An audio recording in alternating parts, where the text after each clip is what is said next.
Boa noite, pessoal, boa noite a todos. Vamos dar início ao nosso estudo de Evangelho desta quinta-feira, pedindo aí que Jesus possa nos abençoar, nos envolver, com muitas vibrações de paz, de luz, pessoal. A gente vai hoje tirar o estudo para poder conversar sobre algumas dúvidas, alguns temas que foram propostos pelo pessoal lá no grupo, A gente só vai esperar mais 2 minutinhos, tá?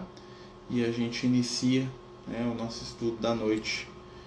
Lembrando aí que a gente tá todas as quintas-feiras com o nosso estudo de Evangelho, aqui pelo Amigos do Caminho, estudo que a gente iniciou há mais de 20 anos, no Grupo Francisco de Assis, e que por enquanto está virtual ainda, mas em breve voltamos ao presencial, se Deus quiser e permitir. Pessoal, a gente lembra a todos que a gente tira todas as quintas-feiras sempre para falar de algum tema de Evangelho. A gente estava estudando o Evangelho de Mateus, chegamos no final do texto, e hoje nós vamos dar início aos novos temas. Enquanto a gente não escolhe a temática do Evangelho, normalmente a gente escolhe aí em grupo, a gente escolhe aí com o pessoal. Quando a gente não escolhe a temática, a gente aproveita para falar de alguns temas ou de alguns assuntos que o pessoal que nos acompanha aí, que estuda com a gente, acha interessante. Então hoje nós vamos falar um pouquinho aí sobre o planejamento espiritual, das reencarnações, nós vamos falar um pouquinho aí sobre as propostas aí que a espiritualidade tem para o nosso retorno ao plano físico, vamos dizer assim.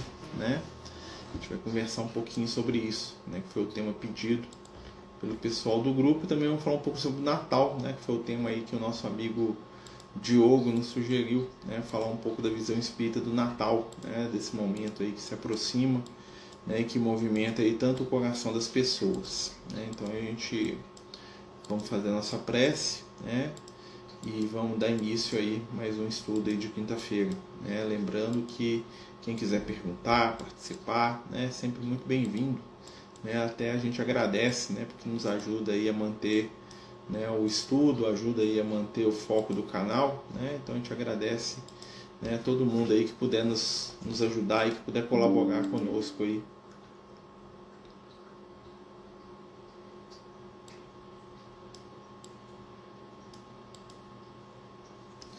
Então vamos lá, fazer nossa prece para a gente começar.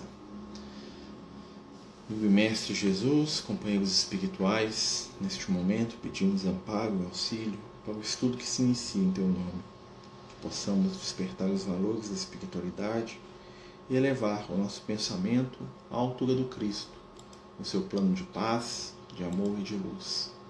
Abençoa, Senhor, cada um de nós, permite que possamos juntos aprender, estudar, comentar, desenvolver os valores da eternidade, que nós possamos, acima de tudo, sintonizar com os amigos espirituais, com os companheiros de luz que estão aí à nossa volta, que estão aí nos ajudando, que estão nos envolvendo aí com tanto carinho, com tanto afeto.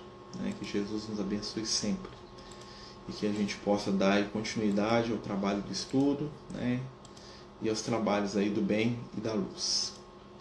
Então vamos lá, pessoal. É interessante a gente conversar, sobre alguns temas aí diversos, E hoje nós temos aí, eu lembrei que pelo menos 3 aqui que são interessantes, O primeiro, a gente estava conversando outro dia no grupo, sobre uma mensagem dos amigos espirituais, que eles mandaram pra gente. E nessa mensagem eles falavam, era uma chamada de atenção para a gente, para a grande dificuldade do momento espiritual que nós estamos vivendo na Terra. Por quê?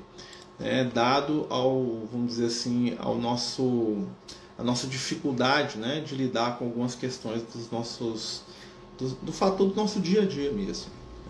Os amigos espirituais estavam no estudo e na psicografia em questão, se referindo à dificuldade que muitos de nós têm de realizar, né, aquilo que se propõe. Né? Muitas vezes, né, a gente se propõe a fazer tal ou qual, né, situação, tal ou qual trabalho, tal ou qual estudo, né? E uma das grandes dificuldades que nós temos hoje, né, é exatamente o fato de lidar, né, com as nossas limitações, né, realmente com as nossas, vamos dizer assim, com as nossas dificuldades, né? Nós temos às vezes uma dificuldade muito grande, né, de lidar com o tempo, né? Então os espíritos estavam falando para a gente o seguinte: olha, a grande dificuldade dos encarnados, né, no século XXI, né, principalmente para os encarnados de agora, né, algo que a gente, né, sempre escuta, que é o que? A nossa grande iniciativa e baixíssima persistência. Né? Os espíritos falam que nós estamos viciados, né, de certa maneira, em satisfação e prazer, de uma maneira tão grande, né, que nós não conseguimos focar em nada que demande tempo e esforço. Né? Nós temos uma dificuldade muito grande com isso. Né? Nós temos muito problema, né, para lidar, né, com tudo aquilo que pede para a gente um investimento de tempo mais longo. Nós queremos resultado rápido e queremos fazer várias coisas ao mesmo tempo, queremos estar participando de várias coisas ao mesmo tempo. Né? Nós colecionamos, né, títulos, colecionamos conclusão, colecionamos, né, um monte de situações que, aos olhos da espiritualidade, nos deixam cada vez mais ansiosos e cada vez mais distantes do nosso destino espiritual, né? Porque nós temos uma fome e um desespero, mais do que fome, de viver tudo que a vida material nos oferece, né? Isso é um fenômeno que tem muito a ver com a questão do consumismo, tem a ver com, né, o nosso padrão mental, que hoje é um padrão extremamente niilista, né? E extremamente voltado para o prazer, né? Então isso faz com que a gente tenha um desespero de fazer tudo, né? Porque se a gente não fizer tudo, a gente está perdendo alguma coisa, né? Então nós já estamos fazendo uma coisa pensando na próxima e nem estamos aproveitando ou vivenciando aquela que a gente está fazendo, de tão desesperado que nós estamos para a coisa que se vem seguinte, né? Você já assiste um filme esperando o próximo, né? Se você já vai se divertir num lugar planejando a próxima diversão, então isso é uma constante da gente. É um momento que a gente está vivendo aí que realmente, né, é muito difícil. Isso tem a ver, né, com o nosso planejamento espiritual também. Né? O que acontece? Todas as vezes que a gente não consegue realizar aquilo que que a gente se propõe, o que acontece? Nós entramos numa onda de depressão, de tristeza, de frustração muito grande. Nós nos frustramos muito rápido, né? Porque nós queremos fazer muito e a gente promete muito, né? Ou seja, a gente joga o sarrafo lá em cima, né? E na maioria das vezes nós não conseguimos concretizar nem 10% daquilo que a gente promete. Por quê? Porque a gente já empolga com outra situação, com outra coisa, aquilo atropela aquela primeira que a gente estava fazendo, a gente larga aquilo, começa outro, né? E depois nós fazemos isso de novo e vamos fazendo de novo. Nós estamos sempre começando, né? Nós estamos sempre lidando com o início de alguma coisa, né? Nós estamos sempre tentando, né, iniciar, tentando realizar alguma coisa e no fundo a gente acaba não conseguindo fazer nada. Por quê? Porque nós estamos sempre ansiosos, não pela conquista ou pelo aprendizado, e sim pelo fazer. Né? Isso tem gerado na humanidade aí, né, uma série de processos obsessivos, né, uma série de processos aí de sofrimento muito grande. Né? Hoje a obsessão ela é muito menos na questão, né, dos vícios, né, do que na questão da nossa insatisfação. Né? Tem uma história lá da mitologia grega, né, que fala de um rei, né, muito famoso, né, e muito poderoso, que certa feita a deusa Deméter, né, que é a deusa da agricultura, da fartura, da alimentação, né, da natureza, né, a deusa Deméter, disfarçada de idosa, foi até a casa dele visitá-lo. E esse rei tratou a deusa de uma maneira muito desrespeitosa, né, porque ela foi lá pedir para ele não cortar umas árvores da uma floresta lá que era sagrada para ela, né, ela se disfarçou de mortal e foi até ele. E aí ele chega, né, e ele trata ela com todo tipo de desrespeito. E ela volta para o Olimpo, né, fula da vida, né, porque ela não podia se apresentar como deusa, né? Porque os deuses tinham que manter distância, né? E ela decide punir aquele rei, né? Que tinha agido com ela de uma maneira tão agressiva e tão violenta, né? E ela queria punir ele pela fome, né? Queria que ele passasse fome, passasse necessidade, porque era a deusa da fartura, né? Da agricultura. Só que ela percebeu que ela não tinha como punir ele. Por quê? Porque ela era a deusa da fartura, ela não era a deusa da fome, ela não tinha poder, né?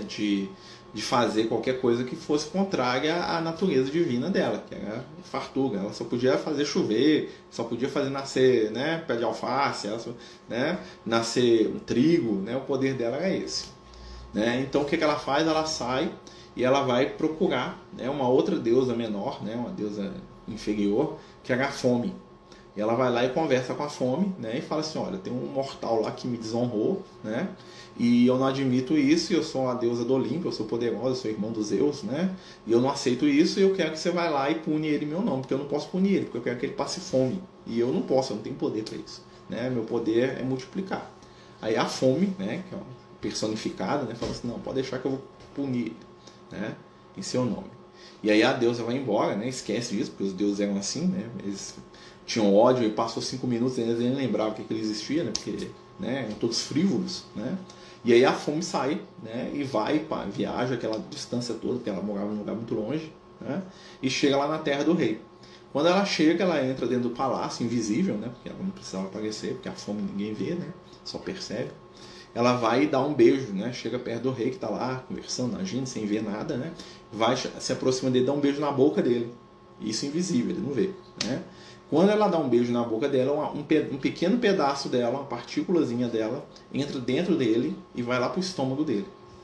E aí ele começa a sentir uma fome terrível, né? Porque a própria fome se instalou dentro dele. E aí o que ele começa a fazer? Ele pede um banquete, fala, traga um banquete. Né? Eles trazem aquele banquete, e ele come tudo aquilo ali. Fala assim, ainda estou com fome, traz mais banquete. E ele come o outro banquete também. Aí fala, continua faminto, traz outro. Né? E assim ele vai até que ele come toda a comida do palácio. Né? E aí os empregados falam assim, mas majestade, você comeu tudo que tinha aqui. Fala assim, eu não quero saber, manda os soldados para a rua lá, para as aldeias, e traz toda a comida que vocês acharem para mim, que eu estou morrendo de fome, eu preciso comer. Né? E assim os soldados fazem. Né? E levam o reino à miséria total, porque até a grama do chão o rei pede para comer, porque está tão faminto, ele não consegue saciar nunca. E aí o que ele faz? Ele começa a vender e dar as coisas dele, pedaços do reino, né? Ele vai vendendo tudo que ele tem, né? A coroa, tudo que ele tem, em troca de comida, até o ponto que ele vende a própria filha para poder saciar sua fome infinita. Né? E aí conta, né, que os deuses ficam com dó da menina, que é muito bonita, né, os deuses, que é o cara, né? E aí os deuses ficam com dó dela e dão um poder para ela se transformar em qualquer animal. Então o que a menina fazia? Ela ia lá, era vendida pelo pai, na hora que alguém ia querer abusar dela, ela virava um bicho, fugia, saía voando, né? E em determinado momento o rei começa a olhar para a filha e fala assim, eu vou devorar minha filha, que eu tô com fome. Né? E ele fala para ela ir embora e não voltar nunca mais, porque senão ele ia devorar ela. Né? E qual que é o final da história? O rei fica tão desesperado, né? Aquele reino todo ruído, depois que ele comeu até as árvores, né? Tava comendo até pedra do chão, né? Que ele devora a si mesmo. Né? Isso, né? Tem muito a ver com o que nós estamos falando aqui. Né? Nós estamos extremamente ansiosos por fazer, por realizar e principalmente por satisfazer uma fome que nunca acaba. O companheiro que é focado no trabalho profissional, né, na carreira, ele sempre quer fazer uma segunda, uma terceira, uma quarta pós-graduação, porque nunca está satisfeito com o que sabe. A companheira que tem, né, determinada posse, ela quer aquela posse mais outra e mais outra. Outro quer viajar e quando ele já está na viagem, ele já deseja viajar para a próxima. O outro quer beber, né? E já pensa no dia que ele vai se embriagar de novo. Outro quer um amante, né? Ele tem uma namorada, mas ele quer um amante, ele quer uma prostituta, ele quer isso, quer aquilo, ele quer se aproveitar sexualmente de todo mundo que ele puder. E quando ele não está fazendo isso, ele está em casa consumindo pornografia. Né? E assim, né, inúmeros de nós, né, passam pela sua encarnação, fascinados pelo caminho do início, né? Eu tive um curso, né? Vou participar desse negócio aí, né? A gente vê um estudo, né? Fala, vou fazer um estudo de evangelho, eu vou participar, né? E aí o que acontece? nós não conseguimos nos manter presos naquilo. Porque como nós estamos com fome, e a fome não é, né, nem do conhecimento, nem do afeto, nem de nada, e sim a fome de estar sempre completando alguma coisa, o que a gente faz? A gente já começa uma coisa, né, na expectativa da próxima que vem depois. E isso vicia os nossos centros de prazer, né, a ter sempre satisfação. E aí quando a satisfação não vem, o que acontece? Nós ficamos irritadiços, agressivos, nervosos, né? Nós entramos naquilo que o pessoal chama de síndrome de abstinência. Por quê? Porque nós não conseguimos, né, focar. E aí o que acontece? Eu começo uma coisa, eu empolgo com aquilo, né? Tinha um colega meu que era assim, né? Eu lembro que quando eu era adolescente, assim, eu tinha uns 20 anos, né? Aí eu tinha um amigo meu que era assim, né? Eu lembro que a gente começou, ele cismava com as coisas assim, ele cismou que ele ia fazer acampamento, né? Aí ele falou assim, não, fiz um acampamento, nós vamos acampar, que acampar é legal. Aí começou a ler livros sobre acampamento, ver vídeo na internet, e foi lá na loja lá que vende material de caça e pesca, né?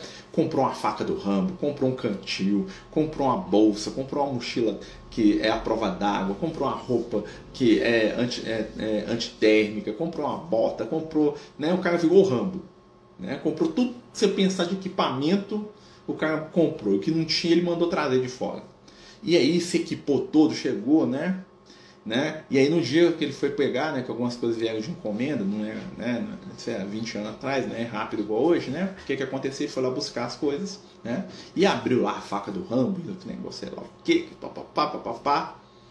O que aconteceu? Quando ele começou, ele fez isso, ele desanimou daquilo e já estava pensando em começar a mexer, porque ele queria treinar Airsoft, né, que é um negócio de tiro que o pessoal faz, né? Então o que ele fez? Pegou todas aquelas coisas de caça, colocou num canto da casa dele, né? Você lembra que ele empolgou com aquilo? Nunca nem foi. Guardou no canto. Não, o negócio é Airsoft. Comprar bota, comprar chapéu, vou comprar uma arma daquelas que atira, né, tinta, que não sei o que, e mesma coisa, né? E isso nos lembra muito o quê? E aí o que acontecia? Sempre que você perguntava para ele de alguma coisa que ele queria fazer e que ele tinha comprado aquele tanto de coisa, ele deprimia. Quando ele via que ele tinha uma caixa lá com um monte de produto de pesca lá, que ele nunca foi pescar, que ele nunca foi acampar na vida dele, ele deprimia com aquilo. E aí como é que ele curava a depressão dele? Jogando para o próximo alvo e fazendo exatamente a mesma coisa que ele fez que causava depressão. Então o que acontece com a gente? É a mesma coisa. Nós prometemos muito, nós falamos que vamos fazer, que vamos acontecer. A gente desiste logo no início daquilo e se frustra. E a gente olha pra gente e fala assim, nossa, tá difícil, tá muito ruim. Né? Nós estamos conversando aqui sobre programação espiritual. Né? Quando a gente vai reencarnar é a mesma coisa. O que acontece? Quando nós vamos reencarnar, a espiritualidade, né, e a gente traça um grupo de objetivos para a nossa existência. Tá? E como é que isso é traçado, né? Em alguns casos, né, o pessoal, a gente acha que o espírito senta na mesa, a gente faz Marcelo reencarnar, né, na cidade de Teófilo Otoni, filho da Dona Conceição do seu Evandro, né, vai estudar no colégio tal, vai conhecer fulano de tal, vai ser médico, engenheiro, advogado, lixeiro, papapá. Não é assim que funciona na maioria das vezes, tá?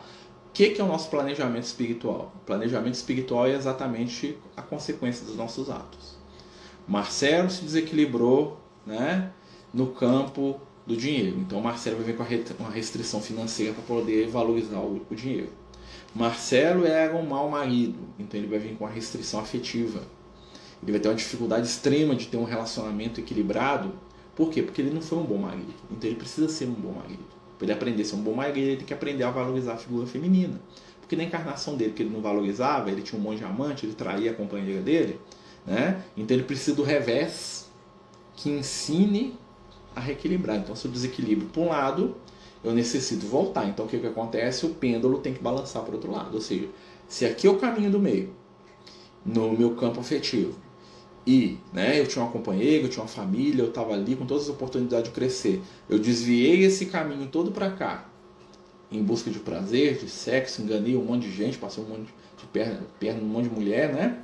O que vai acontecer na minha reencarnação? O pêndulo vai me jogar para o outro lado, no qual eu não vou ter uma facilidade nos envolvimentos amorosos, que vão me levar ao quê? A buscar de novo o ponto de equilíbrio. Então, no processo de reencarnação, tudo aquilo que me falta é algo que vai me ajudar a encontrar meu ponto de equilíbrio.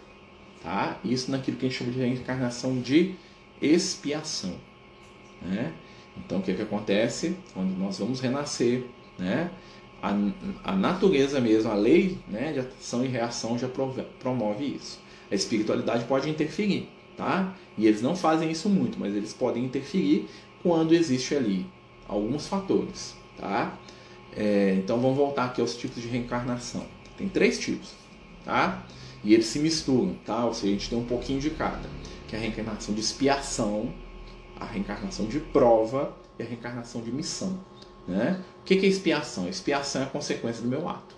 Então eu roubei, eu volto numa pobreza com todo mundo me roubando. Perco dinheiro igual bobo, né? Ganho o salário, o dinheiro vai pro buraco da calça e cai e eu não vejo.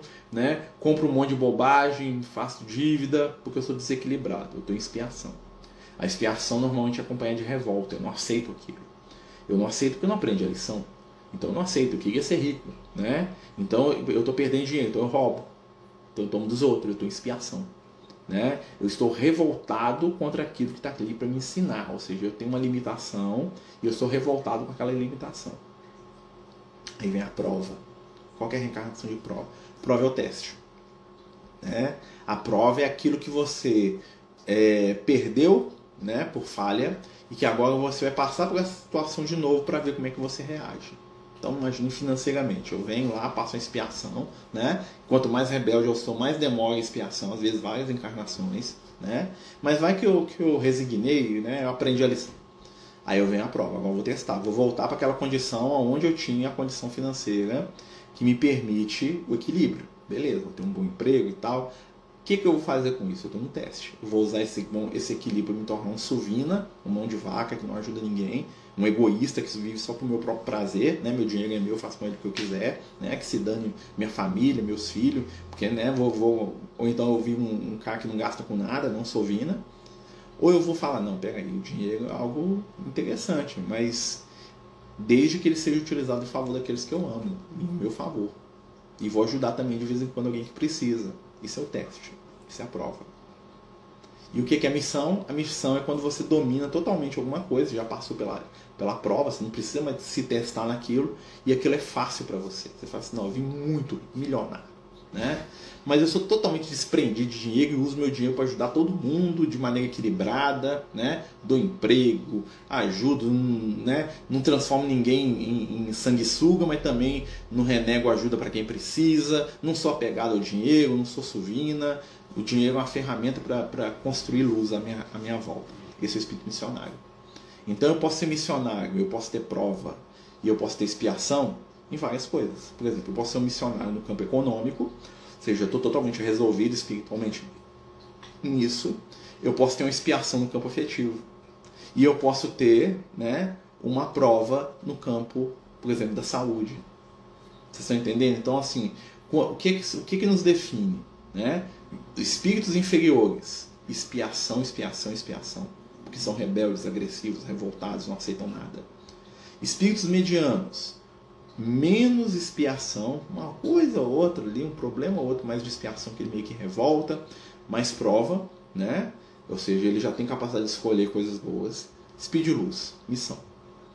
Eles são mais missionários. Pode até ter uma prova ali, mas expiação não tem. Espírito de luz não revolta, então ele não tem expiação. Ele pode ter uns testes, né? Vamos ver o que eu faço nessa situação aqui. Mas nunca expiação. E aí quando a gente reencarna, né? Um espírito missionário, o que acontece? Ele pode escolher, dentro daquele campo da missão dele, né? Se ele tiver maturidade espiritual para isso, é claro, né? Ele pode escolher, por exemplo, vir com a limitação. Fala assim, não, eu quero vir pobre, porque eu tenho ali 3 espíritos que foram meus filhos em 10 encarnações passadas, que eu quero ensinar para eles o valor do trabalho honesto. Então eu vou vir pobre, como eu sou mais vamos dizer assim, desperto daqueles espíritos, fala assim, ó, o João, o Manuel e o Carlinhos aqui, que foram meus filhos, eu vou reencarnar pobre, quero ser um humilde faxineiro, e eles vão reencarnar como meu filho. Por quê? Porque eu vou ensinar para eles o que é trabalhar de verdade, o que é ser digno. Então, para mim, passar por pobreza é tranquilo.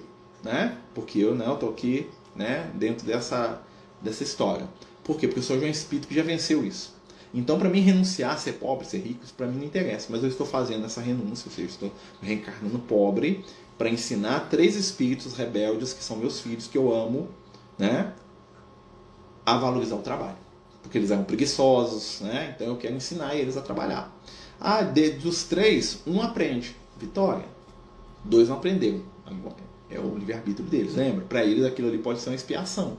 Tá comigo pobre. Para eles pode ser uma prova. Né? E como eu já tenho gabarito nisso, né? O que eu faço? Eu ajudo eles na prova. Muitas vezes nas relações familiares, nós estamos envolvidos assim. Né? Um membro da família ele domina determinado aspecto que eu não domino e ele é o exemplo me ajudando na prova. Né? E aí eu posso ou não seguir o exemplo dele. Né? Então, assim, é uma escolha, mas eu vou ter ali um foco. Ao mesmo tempo que ele não domina outra coisa que eu domino e eu posso ser exemplo para ele. Então, o processo reencarnatório ele permeia a gente dessa forma. Né? A gente reencarna dentro de necessidades específicas, mas também dentro de valores específicos. Né? Então, muitas vezes a gente dá conta de mais situações, né, do que a gente imagina.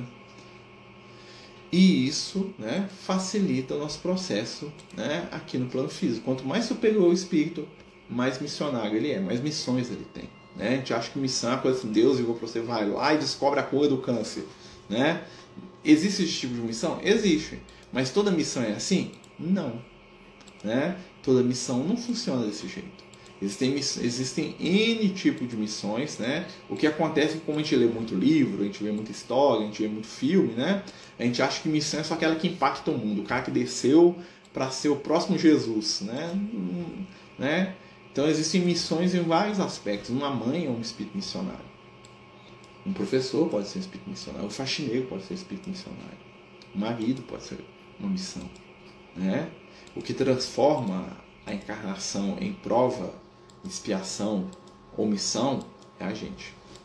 Pobreza para um espírito pode ser uma expiação horrível, ele não suporta aquilo de modo algum. Para o outro espírito pode ser uma prova. Para outro espírito é missão. Ele leva aquilo tranquilamente. Solidão afetiva para um espírito pode ser uma expiação tremenda. O espírito lá que é mulherengo, né? Falando do caso do homem aqui, né? Um cara que é um conquistador lá barato, lá, que enganava as mulheres, que usava, que só queria se aproveitar sexualmente das companheiras, né? Para ele, reencarnar uma solidão afetiva é uma expiação. Para um espírito equilibrado, pode ser uma prova. Para um espírito de luz, pode ser uma missão. Ele fala assim, não vou ter relação afetiva com ninguém, porque eu quero dedicar a alguma outra situação aí que vai ser para o bem da humanidade, para o meu próprio bem também, vou aprender outra coisa, então eu não vou ter relacionamento afetivo com ninguém. Para esse espírito, é uma missão. Para o espírito que está inferiorizado, a mesma situação é uma prova. Por isso que é difícil a gente julgar as situações que acontecem conosco e com os outros. Né? Normalmente, né, dado a nossa infância espiritual, a gente tem a tendência de diminuir a dor do outro. Por quê? Porque muitas vezes aquilo que para a gente é fácil, para o outro é uma expiação terrível. Né? Então, para mim, às vezes é fácil viver com o meu salário mínimo todo mês. Né?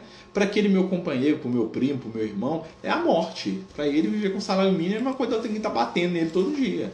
Mas eu já venci. Então, não compete a mim, né, julgar o meu irmão pela fragilidade que ele tem em determinada área. Por quê? Porque eu posso ter facilidade com isso, mas eu posso ter dificuldade em outras coisas que ele domina. E isso é sabedoria espiritual.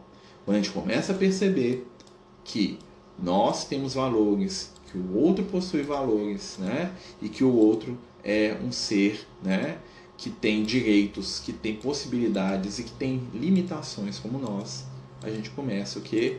A crescer espiritualmente. Né? A gente começa a parar de sofrer. A gente começa, né, a deixar de lado o julgamento. E quando a mãe é extremamente revoltada com a vida e culpa os filhos por tudo, amaldiçoa, nada está bom. A expiação dos filhos pode ser uma prova para os filhos. Né? Então eu sei que aquele espírito lá, que seria minha mãe, né, e ela é um espírito mais desequilibrado, eu falo assim, não, eu vou ser filho dela, porque na hora que ela começar a perder a paciência, eu vou estar aqui com ela de beijo. Oh, mãe, tô aqui, né? Não pensa por esse lado não, vamos valorizar as coisas positivas, né? Então, para outro filho, isso é impossível de lidar. Então, para esse outro filho, é uma prova, é um teste, né? Porque ele não tem paciência. Então, a reclamação da mãe para ele é o inferno. Pro outro, já vai ser um teste. Tipo assim, eu podia cascar fora disso aqui, né? Eu podia largar ela aqui e ela que se vire. Ah, não, falar a verdade, eu acho que eu vou ficar aqui, dar uma força para ela. Então, para o mesmo espírito, a situação, né? Para espíritos diferentes, a mesma situação tem percepções diferentes, né? Quando a gente vai estudar Evangelho, fala da morte de Jesus, né? É uma coisa muito interessante, porque quando a gente fala da morte de Jesus, né, a gente entende o sofrimento de Jesus do modo que a gente sofreria, né? Fala assim, Marcelo, você vai ser crucificado. Eu, nossa, vou sentir dor, vou morrer, quero não. Por favor, não, jamais, né? Mas Jesus não processa isso da mesma forma que a gente. O que para nós é sofrimento, talvez para Jesus seja uma coisa que ele tira de letra. 3 horas de dor física? Tô ligando pra isso não, né? Os valores que eu vou levar para a humanidade são mais importantes. Então vale a pena passar essas dores aí, transitórias aí, né? E tem problema não, entendeu? Eu passo isso para mim já é o fim do mundo, né? Então assim, a convivência, né? Quando a gente está convivendo com as pessoas, quando nós estamos próximos daquelas pessoas que a gente ama, né? O que acontece? A convivência nos ensina, né, a perceber que a minha dor ela é diferente da dor do outro, mesmo que tenha a mesma causa. Então, às vezes, a pessoa que é bem resolvida afetivamente, ela não sente falta de ter um namorado ou uma namorada. Vive sozinho. Pro outro, aquele é o fim do mundo, né? E, muitas vezes, a gente não consegue perceber essas situações, né? Muitas vezes a gente se ilude, né? E muitas vezes a gente até desrespeita a dor alheia, porque somos muitas vezes incapazes de entender que o outro sente ou pensa diferente de nós, né? Então, assim, muitas vezes, né, isso acontece e a gente sofre. Outra aqui, ó. E quando a mãe facilita a vida financeira do filho e vê que ele gasta muito, isso atrapalha o crescimento do filho? Olha, o que acontece? Tudo aquilo que a vida é um pêndulo, né? Lembra que nós falamos disso? Então tudo que eu desperdiço hoje, amanhã vai fazer falta. Então se eu não valorizo, se eu não dou o devido valor ao dinheiro, né, o gasto igual, né, gasto igual água, como diria, né, o pessoal mais antigo, o que vai acontecer? Uma hora, esse dinheiro que eu estou gastando de maneira desordenada, né, ele vai fazer falta. Né? Uma hora, esse dinheiro que eu gastei sem pensar, o que vai acontecer com ele? Vai fazer falta para mim. Por quê? Porque eu estou desperdiçando um valor, né, que muitas vezes, né, outros estão precisando. Né? Então, assim, a questão não é nem facilitar ou dificultar, porque também tem outro lado, né? Tem aqueles que dificultam tudo. Né? Tem aquelas pessoas que, a pretexto de ajudar os filhos, né, elas fazem um menino quase que passar fome, né? Não compra nenhum picolé para o menino, né? Mas para ele sempre tem dinheiro, né? Então o caminho do meio é sempre o melhor caminho, né? Então o que é a melhor coisa para a gente fazer para o nosso filho? Né? Dá para ele o que a gente puder, mas ensinar ele a valorizar aquilo, sem ter tanta facilidade, né? Sem ter tanta, vamos dizer assim, inconsequência. Tudo na nossa vida precisa de consequência. Espiritualmente falando, tudo tem consequência. Né? Igual a gente está falando aqui, ó. Aquilo que eu desperdiço hoje, amanhã vai ter uma consequência. E essa consequência, né, vai ser sempre paralela à minha ação, à minha escolha. Né? Então, como é que eu vou ensinar meu filho a valorizar o dinheiro? E eu vou valorizar também. Se eu sou também um cara que gasta com qualquer bobagem, né? Então você fala assim, meu filho gasta demais. Você não imagina, eu falo assim, meu filho está gastando dinheiro, você não valoriza. Aí eu vou ali e compro um sapato de 10 mil reais. Mas eu não estou querendo ensinar meu filho? Mas eu posso, né? Eu sou diferente. Entendeu? Então, assim, essas relações, elas nos ensinam. As relações pessoais são planejadas para nos auxiliar ou são construídas? Não, podemos dizer que elas não são planejadas, elas são construídas na eternidade. O que isso quer dizer? A gente vincula com espíritos que são afinizados com a gente. Né? A gente vincula com seres que estão ligados a nós. Né?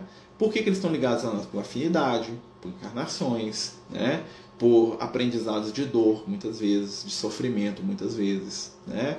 A gente vincula, por exemplo, com seres que a gente fez sofrer e talvez seres também que a gente fez, que nos amam, né? Existem espíritos nas esferas iluminadas que cuidam da gente porque nos amam, né? O cara fala assim, não, por que você gosta de mim, né? Às vezes você pergunta, mas meu filho, você é um espírito iluminado, meu pai, entendeu? Por que você cuida de mim? Ah, porque lá na Caldeia antiga, um dia eu tava passando sede lá, um cara foi me dar uma surra, você me deixou, você me levou para casa e cuidou de mim, né? Mesmo que fosse para mim ser seu escravo, né? Ou para mim ser sua amante, mas você cuidou de mim de verdade, você gostava de mim, apesar de tudo que você fazia. Eu não esqueci isso não. Então tem espírito que gosta da gente por causa disso, né? Então, assim, essas vinculações, elas estão ligadas ao quê? A nossa sintonia e a nossa afinidade. Nós construímos sintonia, construímos afinidade. Né? Com quem que a gente constrói sintonia? Com quem pensa, com quem sente, com quem vibra como nós. Né? E aí o que vai acontecer? Nós vamos reencarnar, muitas vezes acompanhados de espíritos para os quais nós somos a missão. Então, às vezes, a minha mãe que reencarnou comigo, né, ela tem uma missão de me ensinar alguma coisa que ela tem e que eu não tenho ainda. Assim como eu tenho uma missão de ensinar alguma coisa para minha mãe. Né? Então, assim, isso é a espiritualidade, ela, apesar dela estar consciente de como isso funciona, ela não precisa ir lá e falar assim, vem cá, reencarna aqui, vem cá, reencarna aqui. Normalmente os espíritos se atraem. Na hora que você já está lá perto dele, por quê? Porque você tá, nós somos todos ligados uns com os outros. Então a gente está sempre se atraindo. Então quando o meu pensamento está em determinado fluxo, eu atraio todos aqueles que estão próximos de mim, que pensam, que sentem, né, e que vivem de maneira semelhante. Nós somos, né, como diria lá o Emmanuel fala para Jesus, né, vivemos em espírito onde projetamos o nosso pensamento. Né? Essa frase do Emmanuel é muito importante para a gente entender isso. Né? Então a gente está falando aqui um pouquinho, né, dessas situações, né? Nós estamos falando um pouquinho aí das reencarnações, né? E como é que processa esse planejamento, né? O planejamento espiritual, ele é mais simples do que a gente imagina, né? A espiritualidade, ela não precisa interferir muito. Quando é um espírito muito iluminado, que precisa de alguma coisa muito específica, até que eles interferem. Mas na verdade o planejamento está muito mais eles estarem conscientes do que está acontecendo. Tipo assim, eu sei tudo que está acontecendo com o Marcelo lá. Deixa o negócio fluir lá, que eu estou entendendo tudo. A espiritualidade às vezes sabe tudo que está acontecendo comigo. Eles não precisam interferir, porque eles já sabem me analisar. Falar, a escolha do Marcelo é essa, então ele vai atrair fulano, ciclano e beltrano. Né? Como o Marcelo é assim, assim, assim, ele vai ter um tipo de trabalho assim. Então no tipo de trabalho assim vão estar lá aquela pessoa, aquela e aquela que ele precisa lidar. Como o Marcelo é um tipo de pessoa assim, ele vai se envolver afetivamente com fulano, talvez com ciclano, talvez com beltrano. Então está tudo debaixo do controle. Né? Então a espiritualidade, ela não precisa sentar na mesa, né? Porque a gente acha que ele senta na mesa, escreve no papel, né? Isso aí é possível? É, mas é o, vamos dizer assim, o de praxe, o que acontece sempre? Não, não é, tá? Isso não é necessário que seja assim. A espiritualidade tem muito recurso, né? E se a espiritualidade não estivesse olhando, a natureza estaria olhando, né? As leis de afinidade, de atração funcionam. Se você deixar no automático, funciona também. Né? O que acontece é que quando a gente vai crescendo espiritualmente, entra um outro fator, né, que a gente até falou um pouco dele de maneira aqui transversal, que é o quê? As intercessões. Então, alguém me ama porque eu construí afeto em alguém, esse alguém tem uma condição espiritual superior, ele pode intervir. Vamos aliviar determinado aspecto da reencarnação do Marcelo?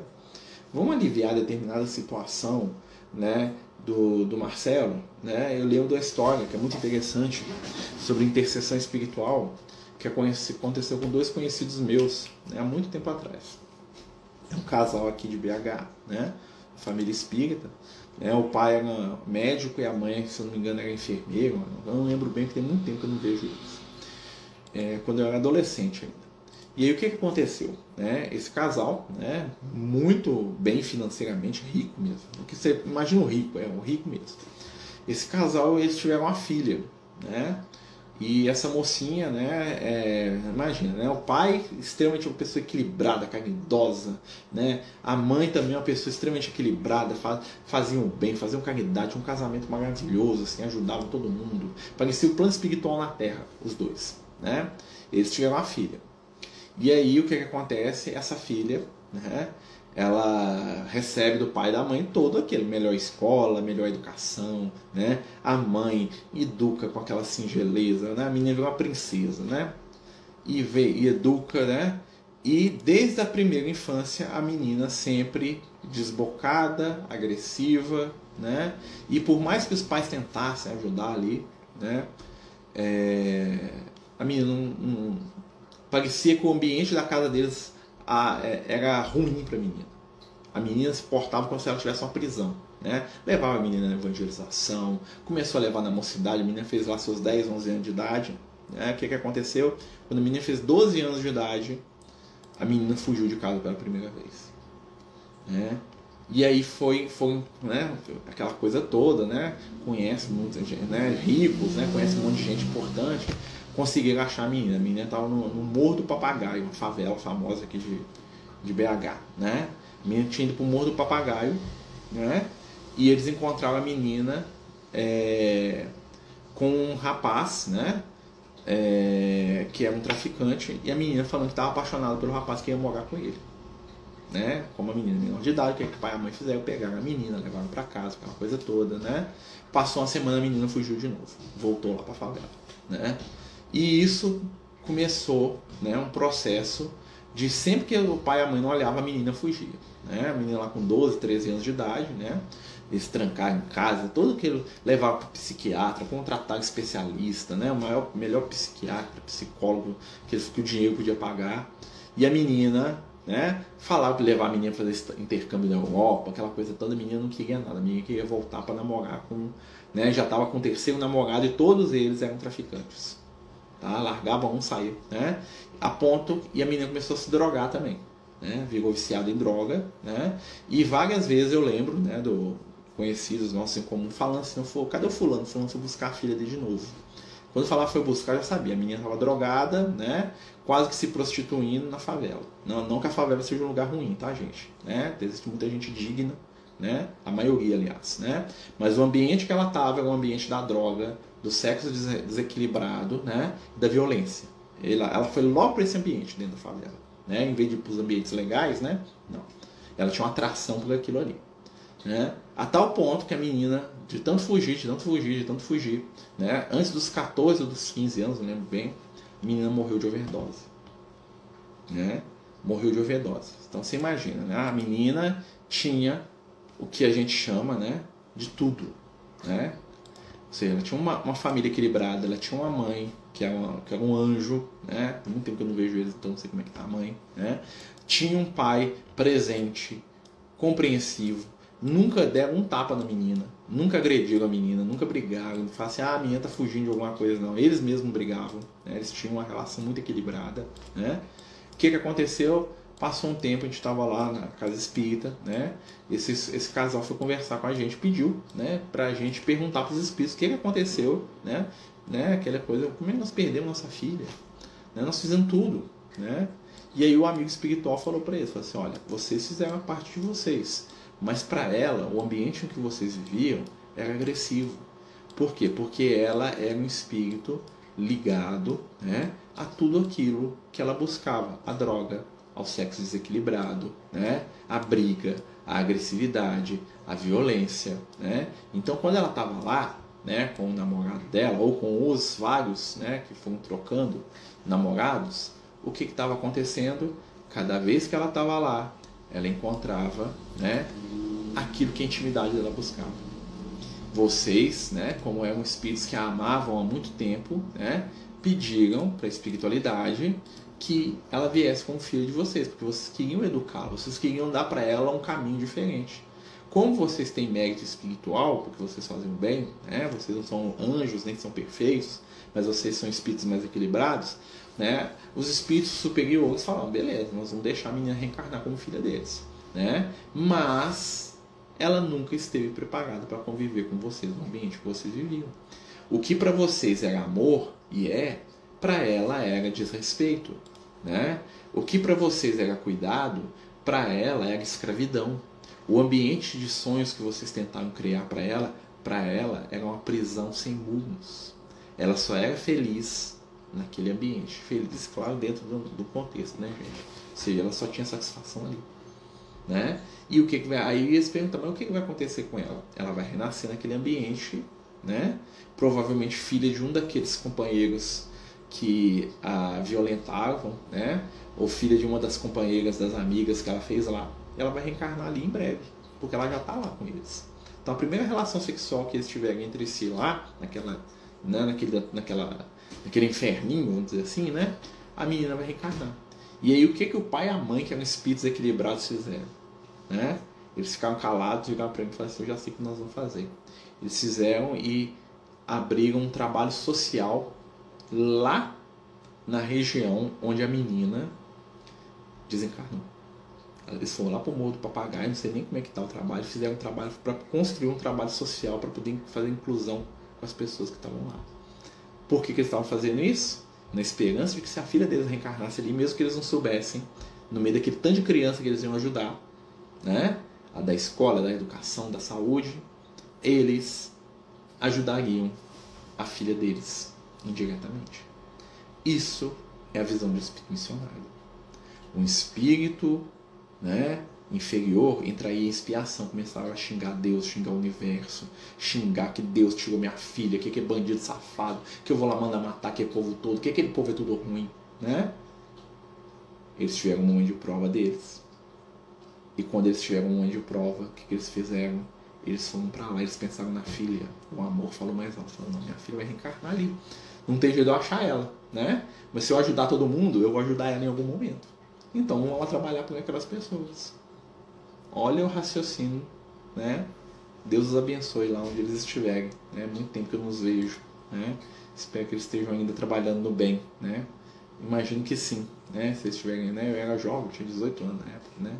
Então assim, e a gente, eu não esqueço a história deles, eu sempre conto essa história, né? Porque isso fala pra gente muito sobre o que? Compromisso espiritual.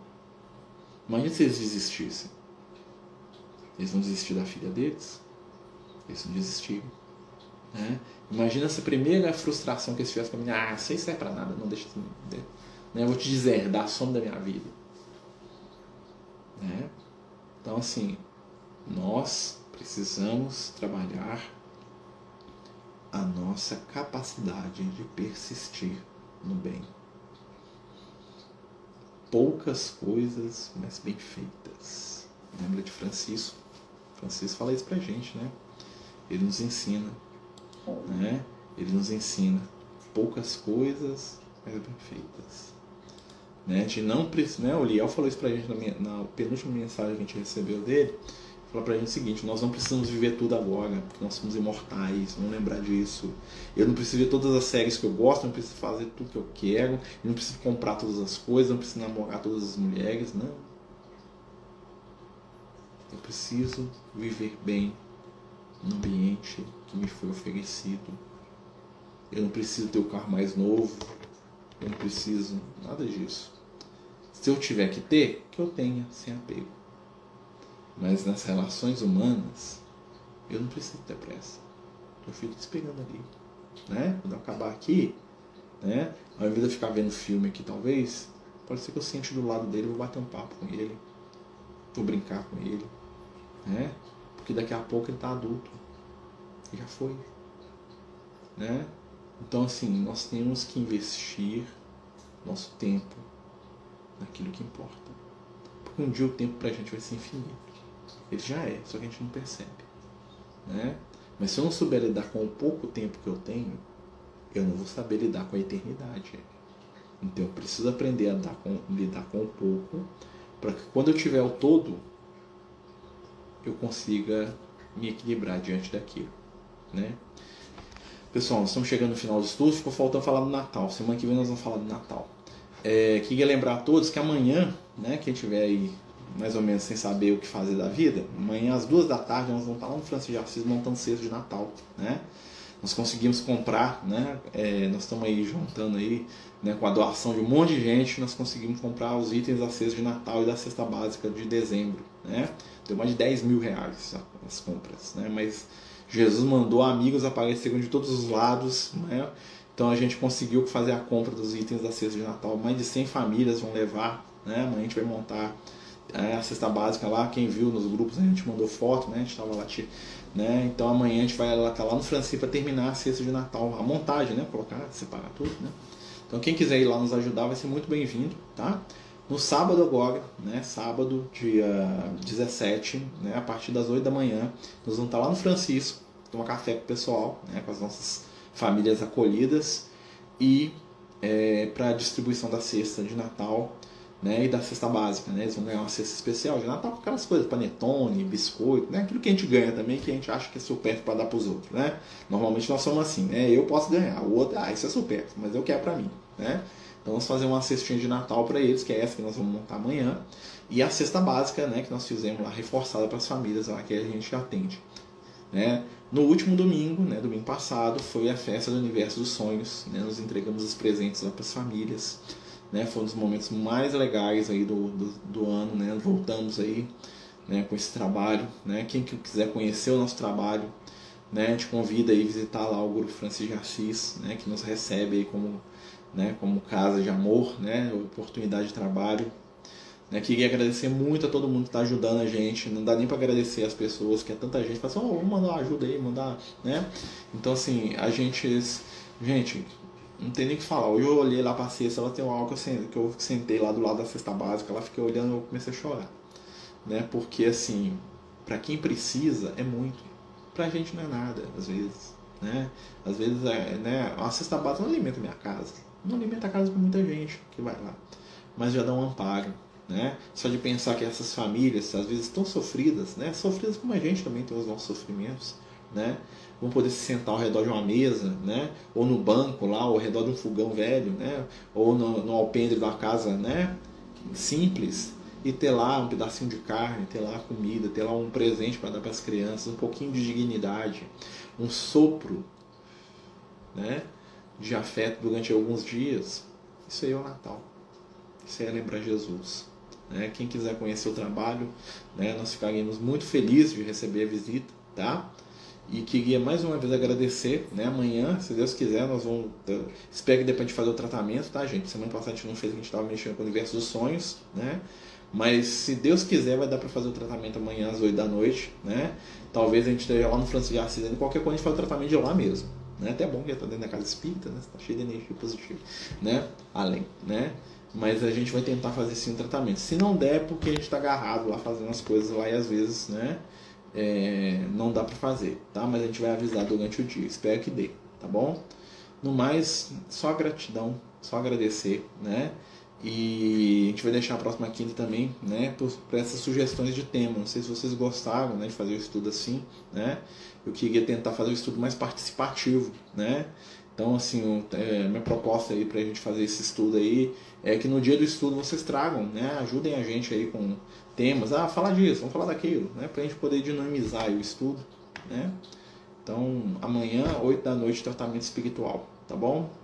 Vamos fazer nossa prece, agradecer a Jesus, pedir a espiritualidade amiga que nos envolva, nos abençoe e nos ilumine, nos dê a força, o entendimento de que necessitamos, acima de tudo a paz, ajudando o Senhor a trabalhar, a amar, a perdoar e, acima de tudo, a viver o Teu Evangelho. Te pedimos por aqueles que nos ajudam no bem, te pedimos por aqueles que nos ensinam, mesmo no aparente mal. Fica conosco, Senhor, hoje e em todos os momentos. Que assim seja. Então, meus amigos, muito obrigado, né? Até amanhã. Né? Quem quiser ir lá participar, ver como é que funciona esse negócio aí de atividade do Francis de Assis, né? Nos ajudar a montar a cesta, né? Seja extremamente bem-vindo, né? Nós estamos aí de portas abertas, tá bom? Então, quem puder ir nos ajudar, né? Vai ser um grande prazer, tá bom? Muita paz aí, meus amigos, muita luz, né? E até amanhã aí no nosso tratamento espiritual. Com Deus. Os Amigos do Caminho apresentam sua primeira obra literária, Versos do Caminho, uma compilação das mensagens do nosso amigo espiritual Lucas, à venda pelo WhatsApp 31 98827 3218. Toda a renda será destinada para o projeto Neurodiversos.